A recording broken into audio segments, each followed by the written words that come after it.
네, 캡스톤 발표 시작하겠습니다. 발표자 빅토입니다. 주제는 비식별화 소프트웨어입니다. 크게 주제 선정 배경은 프로젝트 목표, 요구사항, 설계, 상세 설계, 구현, 마지막에 시연 영상 순으로 가겠습니다. 주제 선정 배경입니다. 개인정보보호에 따른 개인정보보호법 강화 및 개인정보 유출 사건으로 개인정보보호 기술이 반드시 필요하게 되었는데 개인정보보호 기술에는 비식별화 기술이 존재합니다. 그래서 개인정보보호 기술 절차는 초기 설정, 감형 처리, 지속적인 관리로 진행이 됩니다. 비식별화는 개인을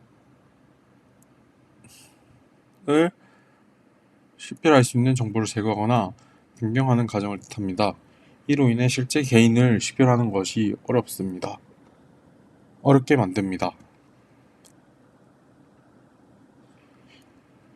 그래서 비식별화를 진행하기 위해서는 데이터 전처리 과정이 필요한데 특이정보나 재식별시 영역도에 대한 대략적인 정의는 있으나 문제 처리 방법이나 수행하는 방법에 대해서는 구체적으로 설명되어 있지 않기 때문에 이러한 문제를 정확한 처리 방법, 어떤 식으로 수행을 거치고 위험성, 요소 제거, 실질적으로 진행하여 적용시키는지 어려움이 있습니다.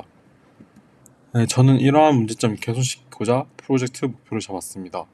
프로젝트 목표는 크게 세 가지로 비식별화에 대한 지식이 부족해도 사용 가능한 소프트웨어 제작, 특이성 데이터 선별 기능, 비식별화가 어떤 식으로 진행되었는지에 대한 리포트 제공이 가능한 소프트웨어 개발이 큰 틀의 목표입니다. 요구사항입니다. 크게 세 가지로 특이 데이터 검출 기능, 데이터 패턴을 가진 데이터나 이상치를 탐사하고 또한 비식별화 기능으로 개인을 식별할 수 없게 만드는 기술이 있어야 하고 리포트 기능을 통해 특이 데이터 검출과 감형주치에 대한 기술 설명이 있어야 합니다. 설계 파트입니다. 크게 유저 인터페이스 분석이 있습니다. 이제 유저에서 사용 목적과 데이터 파일을 가지고 인터페이스에 가면은 메인 페이지와 리포트 페이지가 있습니다.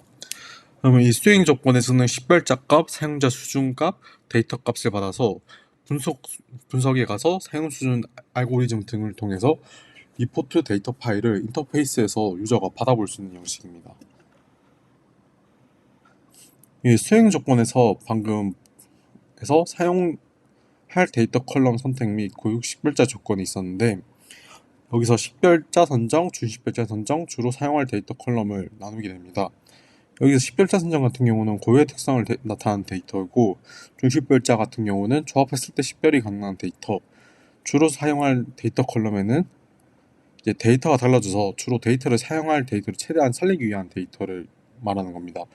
그래서 데이터 컬럼에 대한 선택으로 순처리가 달라지기 때문에 데이터 조건을 받아줘야 합니다. 그리고 비식별화 처리 수준 조건인데 이거는 레벨 1, 2, 3로 나누게 되는데 데이터 비식별화에 대한 변수를 넘겨받고 각 해당하는 감형 처리에 대한 수준에 대한 처리 진행을 말하는 겁니다. 이거에 대해서 해야 하는 이유는 데이터 활용도와 개인정보에 대한 노출도에 따라서 활용도가 달라지기 때문에 달라집니다. 하지만 데이터 공개 여부에 따라서 처리 수준을 정해줘야 하기 때문에 이러한 처리 수준을 한 이유는 최대한의 이용성을 높이기 위해서입니다. 그 다음에 특이한 데이터 부분입니다. 여기서 특이정보라는 말이 나오는데 특이정보는 특별하게 나타내는 정보의 데이터 값이 분포가 심하게 두드러지거나 문자형 데이터에 대한 특정 값이 현저히 낮은 항목 데이터를 말하는 겁니다. 한마디로 식별성이 많은 데이터를 말하는 겁니다. 식별성이 가능성이 높은 특징이 세 가지가 있는데 식별이 가능한 단위 항목이 있는가, 또한 데이터셋이 크기가 적어서 식별할 가능성이 높아지는 경우 또는 공개된 데이터와 결합 데이터를 대조하여 식별 가능성이 높아질 수 있는 이용 가능한 항목인가, 즉 공개 노출도가 높을수록 비식별화 수준을 높여야 합니다. 여기서 비식별화 방법을 말씀드리겠습니다. 비식별화 기술 정의를 하자면은 크게 삭제 기술과 통계 처리 기술로 나눌 수 있습니다. 여기서 제가 쓸 컬럼에서는 삭제는 삭제 부분에서는 행항목, 로컬 삭제, 마스킹, 일련번호 대체, 부분 삭제, 단순 삭제를 사용했고, 통계 처리 기술에서는 통계 처리, 부분 총계, 일반 라운딩, 상하단 코딩, 범주화를 사용했습니다. 이러한 조건이나 식별 종류에 따라서 가명 처리 달라지고 방법마다 식별 위험성이 다르기 때문에 적절한 조치가 필요하다고 생각합니다. 여기서 상세 설계 부분에서는 이제 정확히 어떻게 특이점의 데이터에 대해서 잡을 것인가에 대한 설명을 드리겠습니다. 이 숫자형 특이 데이터는 3시그마 규칙을 이용하였고 3시그마에서는 99.7% 이상의 특이 데이터를 선별하지만은 특이 데이터를 선별했을 때 문제점이 있었기 때문에 많이 잡지 못해서 저는 3시그마가 아니라 2시그마로 조금 바꿔서 한 99.5% 이상 값의 특이 데이터 선별을 이렇게 하였고, 문자형 특이 데이터 같은 경우는 문자형 도수 분표에서 전체 개수 중에서 문자형 한 개만 있는 데이터나 개수가 적은 데이터 위주로 선정하였습니다. 문자형 데이터 같은 경우에는 비식별화 하기 전에는 대부분 특징이기 때문에 비식별화 진행 후 특이 데이터 검사를 하게 됩니다. 데이터 파일의 크기도 있습니다. 200MB 파일의 최대 크기까지 가능하고, 만약에 데이터의 개수가 총 1000개가 넘지 않으면 식별하기 데이터가 너무 많아서 최소한 1000개 이상을 넘도록 지정해 놨습니다.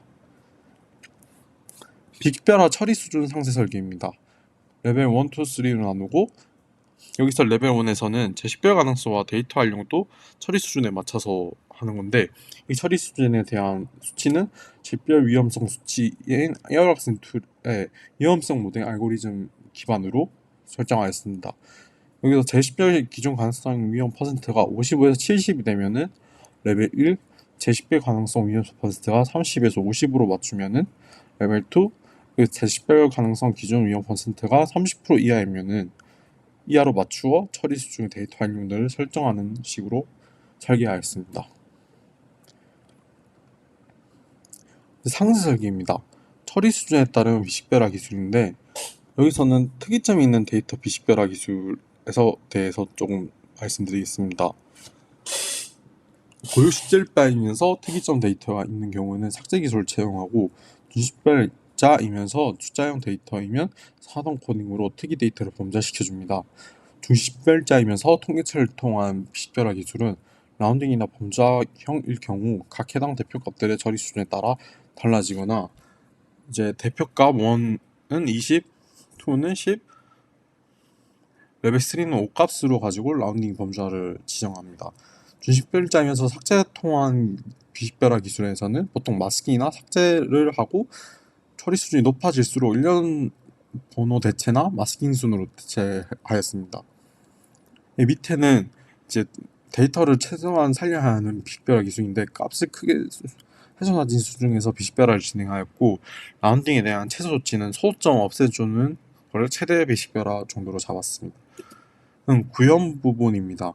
구현 부분에서는 크게 데이터 처리 수준을 레벨 1과 고유 번호 이름, 그다음에 가장 사용할 데이터 체크는 그냥 없이 진행해 보도록 하겠습니다. 구현 테스트 부분에서의 홈페이지를 보시면은 파일을 넣게 되면은 방금 조건과 같이 데이터 어널라이즈 레벨 1, 그다음에 고유 컬럼 같은 고유 식별자 컬럼을 선택해 줘야 합니다. 그리고 가장 중요한 데이터는 없이 진행하였기 때문에 체크를 모두 풀어주고, 여기에 대한 파일에 받은 거에 대한 컬럼과 데이터 내용이 들어가게 됩니다. 데이터 분석을 누르게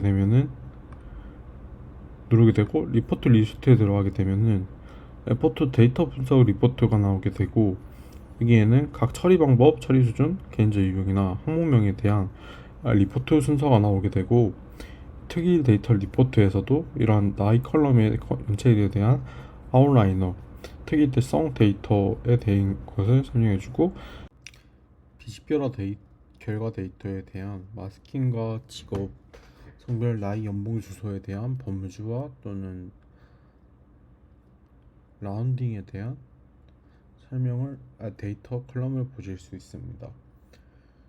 그러면은 지금까지 시연 영상을 마치고 발표를 마치도록 하겠습니다. 들어주셔서 감사합니다.